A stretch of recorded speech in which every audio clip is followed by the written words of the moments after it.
আমার দেশে যত ভুল ভাল ফতোয়াবাজি সব মহিলাদের উপরে চড়ে, সব মহিলাদের উপরে। বাপের সম্পত্তি ছেলে নিলে কোনো অসুবিধা নাই, বরকত হবে।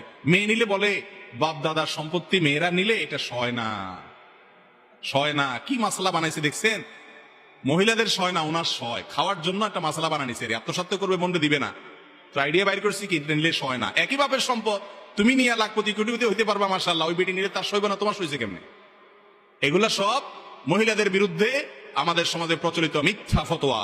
এগুলোর সাথে কোরআন হাদিসের কোনো সম্পর্ক নাই। অতএব গোসল ফরজ হলে স্বামী হোক স্ত্রী হোক উভয়ে তাড়াতাড়ি গোসল করবে। দেরি করে করতে হলে উজু করে নিবে। আর উজু নাও করে তাতে বড় কোনো গুনাহ হবে না, কিন্তু উত্তম না, সুন্নাহর খেলাফ হলো। এর জন্য নারী পুরুষ সবার জন্য সমান। মহিলা হাত দিতে পারবে না, রান্না বাড়া করতে পারবে না, বাচ্চারা দুধ দিতে পারবে না, আর পুরুষ সব করতে পারবে।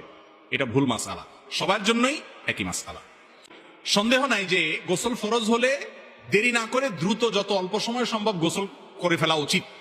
কারণ গোসল যখন মানুষের ফরজ হয় ওই সময়ে সে নানা কারণে আল্লাহর রহমত থেকে দূরে থাকে, নাপাক শরীর আছে।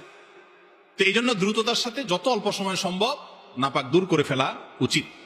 যদি কোনো কারণে অপেক্ষা করতে হয়, মাঝরাতে গোসল ফরজ হয়েছে, ভোর রাতে গোসল করবেন, নামাজের আগে আগে, পরবর্তী নামাজের আগে যদি করেন অসুবিধা নাই, হয়ে যাবে।